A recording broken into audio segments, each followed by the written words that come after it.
चारों ओर तिरंगा, सड़क पे तिरंगा, पहाड़ों पे तिरंगा, पीछे तिरंगा, आगे तिरंगा, सब जगह तिरंगा।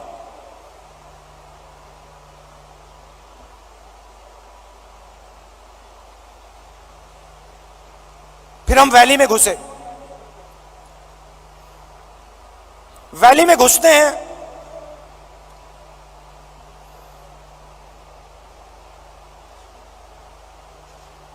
बादल छा जाते हैं,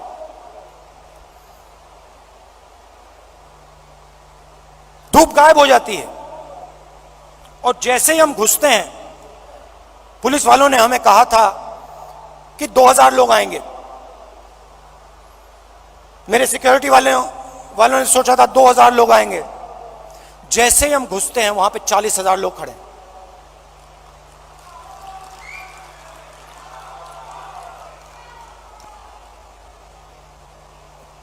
जैसे ही पुलिस वालों ने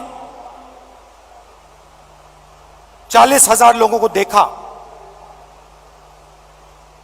रस्सी छोड़ के भाग गए।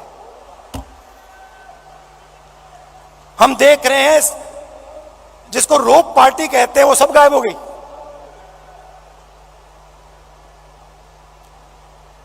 सब गायब हो गई।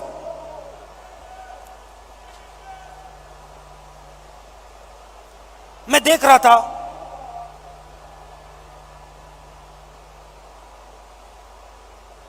हिंदुस्तान के सबसे टेररिस्ट इन्फेस्टेड जिले में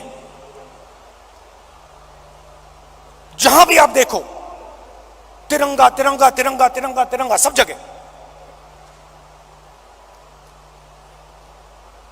कौन उठाए थे तिरंगा? हमारे पास सिर्फ 125 यात्री थे। कश्मीर के लोग तिरंगा उठाए थे। एक ने नहीं उठाया था, हजारों ने उठा रखा था। और यही कहानी पूरे कश्मीर में, अनंतनाग, पुलवामा, जिसको टेररिस्ट इन्फेक्टेड डिस्ट्रिक्ट कहा जाता है, हर डिस्ट्रिक्ट में पहाड़ों पे, सड़क पे, आगे पीछे तिरंगा। किसके हाथ में? कश्मीरी युवाओं के हाथ में।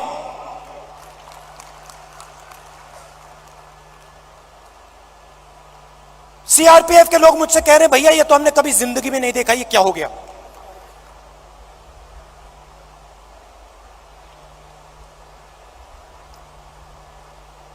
फिर मैं आया, पार्लियामेंट में मैंने प्रधानमंत्री जी का भाषण सुना।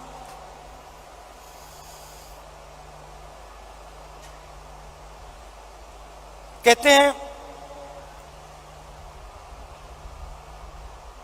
कि मैंने भी जाके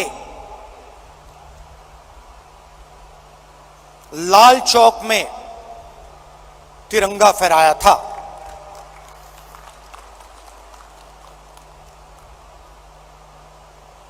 मैं सुन रहा था, मैंने सोचा, देखिए, हिंदुस्तान के प्रधानमंत्री को बात समझ नहीं आई, बात समझ नहीं आई।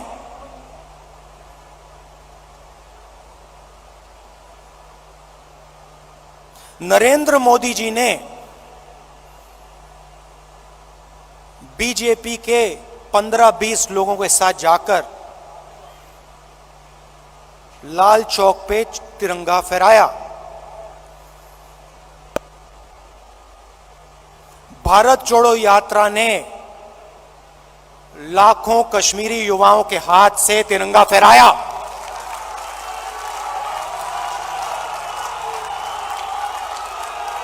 प्रधानमंत्री को फर्क नहीं समझ आया।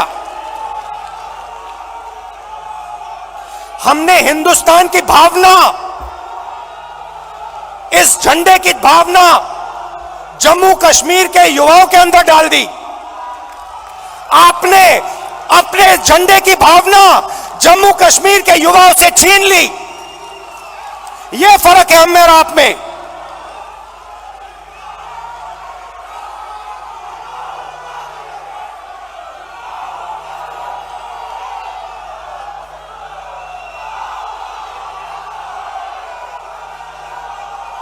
ये जो झंडा है, ये जो तिरंगा है, ये दिल की भावना है, ये दिल के अंदर से आती है। हमने इस भावना को कश्मीर के युवाओं के दिल के अंदर जगाया। हमने उनसे नहीं कहा कि भैया तुम्हें तिरंगा लहराना है, तुम्हें तिरंगा उठा के चलना है, नहीं, किसी से नहीं कहा।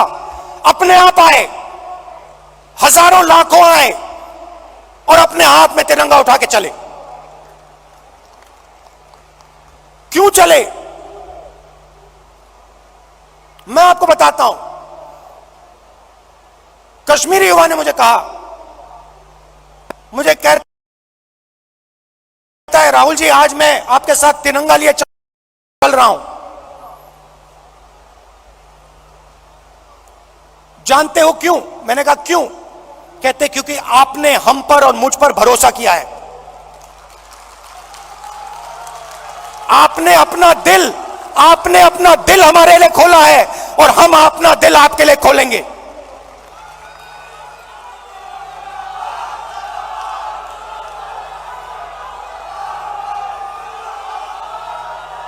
यह फर्क है।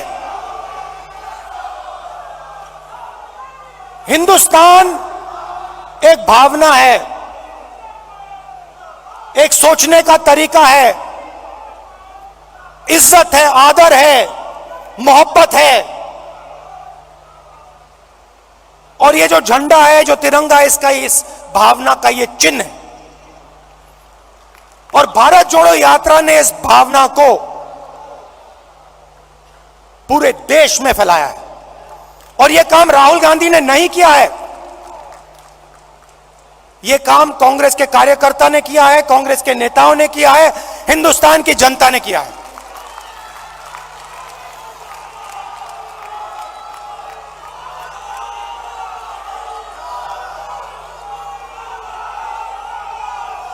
अब देखिए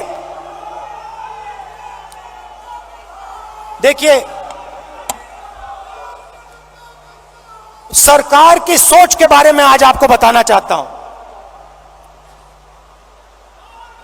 कुछ दिन पहले इंटरव्यू में एक मंत्री ने कहा कि चाइना की इकोनॉमी हिंदुस्तान की इकोनॉमी से बड़ी है, तो हम उनसे कैसे लड़ सकते हैं। चाइना की इकोनॉमी हिंदुस्तान की इकोनॉमी से बड़ी है, तो हम उनसे कैसे लड़ सकते हैं।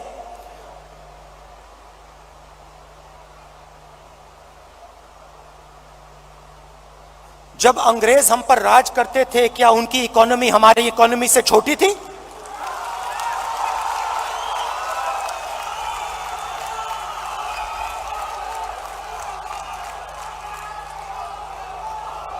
लड़ाई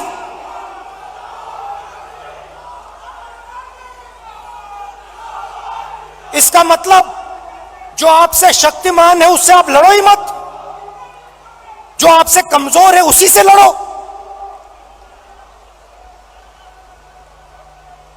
इसको कायरता कहा जाता है।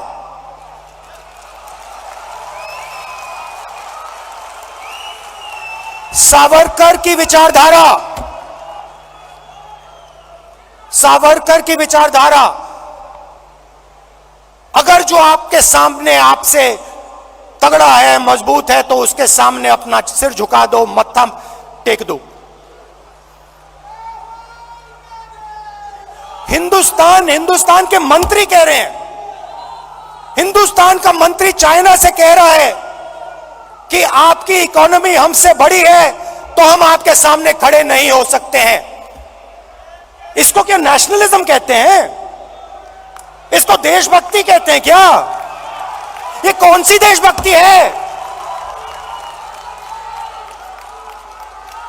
ये कौन सी देशभक्ति है? जो आपसे कमजोर है उसको आप मारो, और जो आपसे मजबूत है उसके सामने आप झुक जाओ। शब्द है इसके लिए। महात्मा गांधी कहते थे सत्याग्रह की बात करते थे। सत्याग्रह का मतलब, सत्याग्रह का मतलब सत्ता के रास्ते को कभी मत छोड़ो, सॉरी, सत्य के रास्ते को कभी मत छोड़ो। इनके लिए एक नया शब्द है आरएसएस बीजेपी वालों के लिए, हम है सत्याग्रही, वो है सत्ताग्राही। ये सत्ता के लिए कुछ भी कर लेंगे, ये किसी से भी मिल जाएंगे, किसी के सामने झुक जाएंगे सत्ता के लिए। ये इनकी सच्चाई है। आखिरी बात, और मुझे बात समझ नहीं आई, पार्लियामेंट हाउस में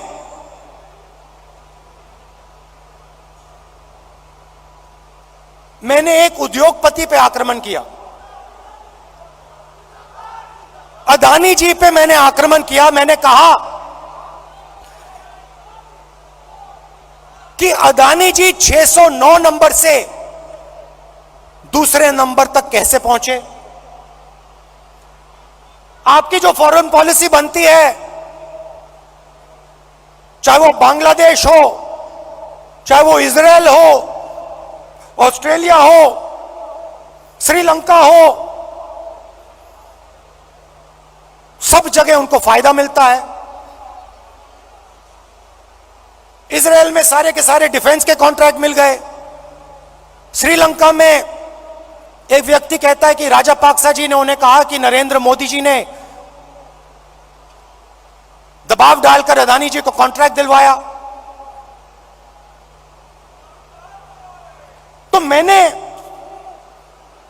सिर्फ एक सवाल पूछा, नरेंद्र मोदी जी, आपका अदानी जी से रिश्ता क्या है? मैंने और कुछ नहीं कहा, मैंने सिर्फ सवाल पूछा, भैया बता दो रिश्ता क्या है। और मैंने ऐसे फोटो दिखाई, उसमें नरेंद्र मोदी जी ऐसे बैठे हैं। नरेंद्र मोदी जी अदानी जी के हवाई जहाज में रिलैक्स करते हुए दिख रहे हैं। तो मैंने पूछा, भैया बता दीजिए रिश्ता क्या है। अब आपने नोटिस किया होगा कि पूरी की पूरी सरकार, सारे के सारे मंत्री अदानी जी की रक्षा करने लग गए।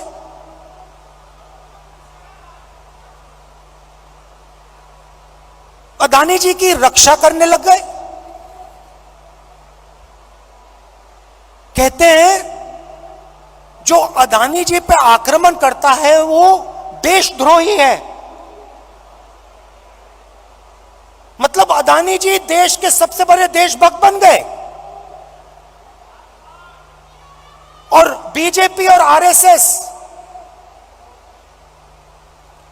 इस व्यक्ति की रक्षा कर रही है। सवाल यह उठता है, रक्षा क्यों कर रही है? क्या है इस अदानी में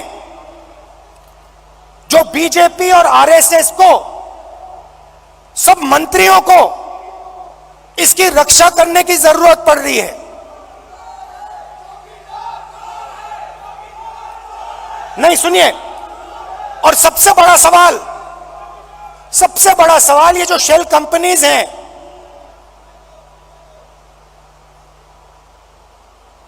जो हजारों करोड़ रुपया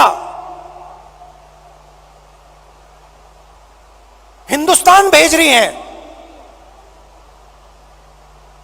ये किसकी हैं?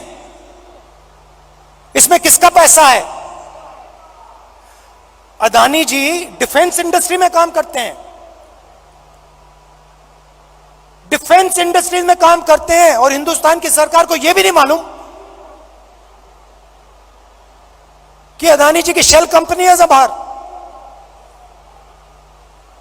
इसमें इन्वेस्टिगेशन क्यों नहीं हो रहा? जेपीसी क्यों नहीं हो रही? डिफेंस का मामला है, देश की रक्षा का मामला है, पता तो लगाना चाहिए ये पैसा किसका है, शेल कंपनीज किसकी हैं, मगर नहीं।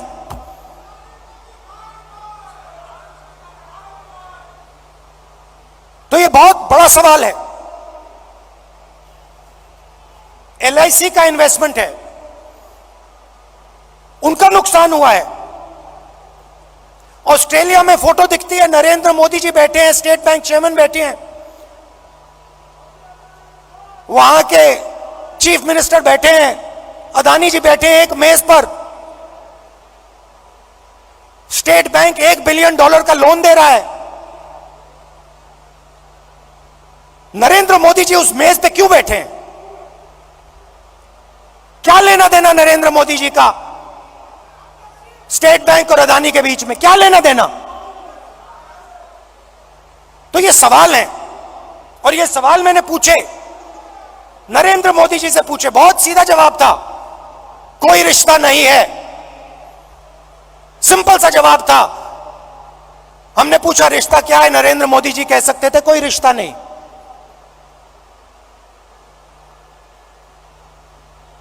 मगर रिश्ता है।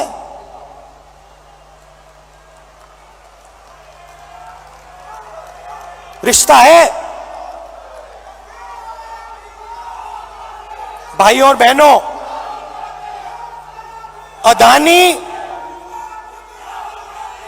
अदानी जी और मोदी जी एक हैं।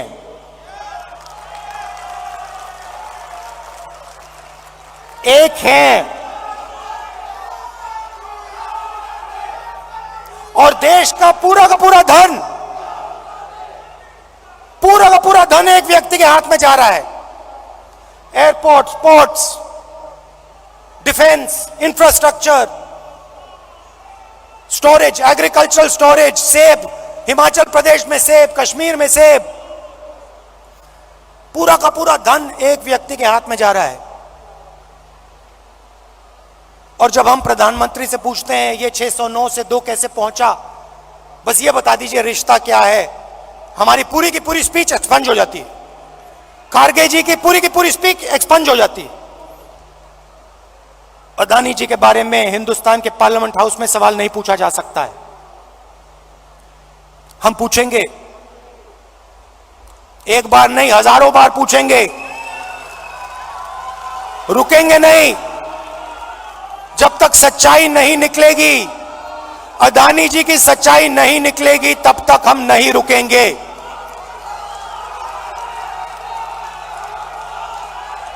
क्योंकि, और इसका एक कारण है भाइयों और बहनों, और खास तौर से जो लोग अदानी जी की कंपनी में काम करते हैं, उनसे मैं कहना चाहता हूं, ये आपकी जो कंपनी है, ये देश को नुकसान पहुंचा रही है। ये देश के पूरे इंफ्रास्ट्रक्चर को छीन रही है। भाइयों और बहनों, याद रखिए, आजादी की लड़ाई भी ईस्ट इंडिया कंपनी के खिलाफ हुई थी। वो भी एक कंपनी थी। उस कंपनी ने भी हिंदुस्तान का सारा धन, सारा इंफ्रास्ट्रक्चर,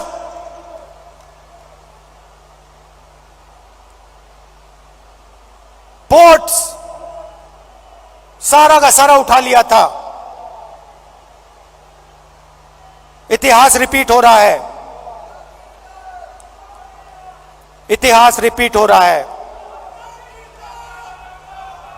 ये देश के खिलाफ काम हो रहा है, और अगर देश के खिलाफ काम होगा तो कांग्रेस पार्टी खड़ी हो जाएगी, लड़ जाएगी।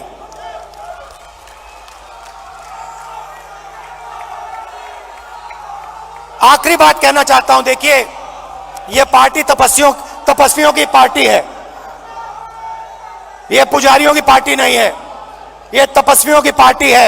यह तपस्या की पार्टी है। और आपने देखा छोटी सी तपस्या की, 4 महीने की तपस्या की, और आपने देखा कांग्रेस पार्टी में कैसी जान आई, कांग्रेस पार्टी के कार्यकर्ता में कैसी जान आई, देश में कैसी जान आई। तपस्या बंद नहीं होनी चाहिए।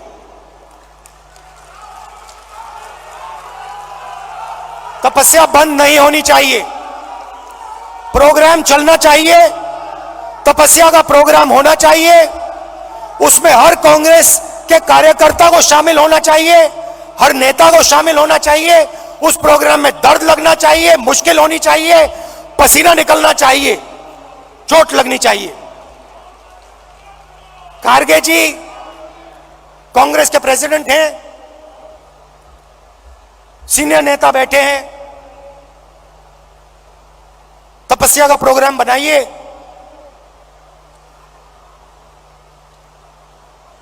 हम सब मिलकर तपस्या में शामिल होंगे, अपना खून अपना पसीना इस देश को देंगे।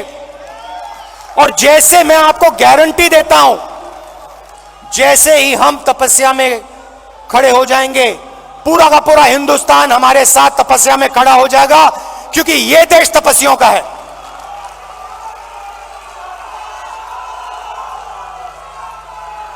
तो प्रोग्राम बनाइए, खारगे जी प्रोग्राम बनाइए, आपकी पूरी की पूरी टीम, जिसमें मैं शामिल हूं, कांग्रेस के सब नेता शामिल हैं, हर एक कार्यकर्ता शामिल है, देश की जनता शामिल है। उस प्रोग्राम को हम चलाएंगे, तपस्या करेंगे, अपना खून पसीना देंगे। बहुत बहुत धन्यवाद। जय हिंद, नमस्कार।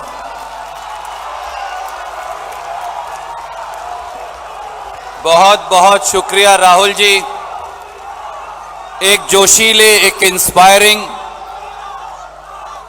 आपके इस अभिभाषण ने कांग्रेस के कार्यकर्ताओं में जान फूंक दी।